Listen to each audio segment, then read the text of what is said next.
Dragan, svona kannski eftir á bara fínt stig á móti Keflavík? Já, miðað við spilamennsku, sérstaklega fyrir hálfleikur í dag, það bara mjög gott að ná einn stig. Þið voru mjög góðir samt í seinni hálfleik. Já, við vorum betri með manni færi, við kannski byrja næsta leik með manni færi strax.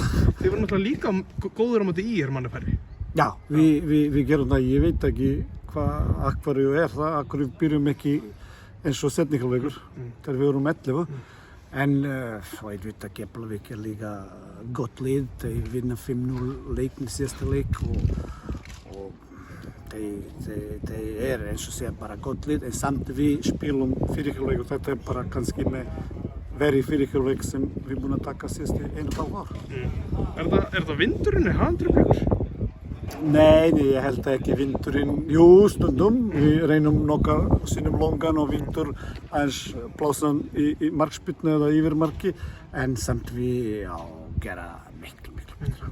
Í seinni hálfleik, þið svona getið lagst aðeins tilbaka og sótt samt, þið eru góðir í því? Já, við eigum svolítið hraði framanlega og boltið þetta, eins og á móti vindi boltið þetta fyrir framan, þá getum nýta þetta hraði betra en með vindi stundum. En já, við erum ánægður með seinni hálfleik fyrir okkur. Hvað gerist þegar þið fáið rautt spjald? Ég sá ekki, en ég treysta dómaranum alveg og þeir segja hann búinn að gaf olnbogaskot eða kildi hann eitthvað og hann fekk rautt spjald úr því og ég treysta þeim alveg.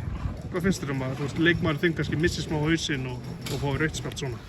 Þetta má ekki gerast. Þetta kom fyrir líka móti IR. Við spilum 60 mínútur manni færi, eins og í dag. Þetta má ekki gerast og ég er þekktur fyrir það að mín lið fá ekki ofta rautt, frekar en það kemur stundum sem bara maður skil ekki og við talum hérna núna eftir leik, tala svolítið mikið að þetta banan, eins og einhver múti segja. Við erum með 7 stig eftir 7 leiki, það er ekkert lið búið að vinna ykkur hérna, þetta er bara fín byrjun hjá okkur, eða ekki?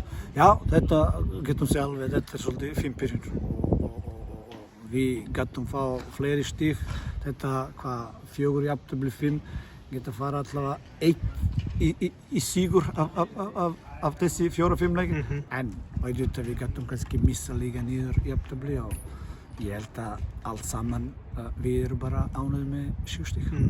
Framherjinn fær hérna gott færi í seinni hálfleik, þú væntanlega svekktur með það? Ég held að þetta var besta færi í leiknum móti markmann, en já, þetta mátti kannski ekki vera alveg sanngjarnt að við skorum í dag, en samt maður aldrei spyrja sanngjarnt eða ekki fólk. Hann er öflugur samt, hann er svona sterkur og fljótur. Já, hann er það er rétt hjá þér, hann er sterkur og fljótur og þessi fljótir leikmenn, við sjáum þetta alls staðar í Evrópulíga, þeir sem eru fljótir, þeir kannski ekki alltaf bestir að klára færi, eins og sjást í dag, en samt við þurfum að æfa aðeins betra og klára færi. Hvernig er staðan á Nikola og Borja? Nikola fá svona ljótar skurð hérna fyrir ofan augu síðasti leik og var að hvíla alla vikunni og ég held að hann vera kannski móti Grindavík, en Borja hann meiddur meiðist í nárum og ég vona að hann taka eitthvað þátt í leik móti Grindavík. Það er EM byrjað, með hvaða lið heldur þú á EM? Já, með Serbíu auðvitað, ef ekki Ísland á að halda með Serbíu. Takk fyrir þetta, Dragan. Takk svo.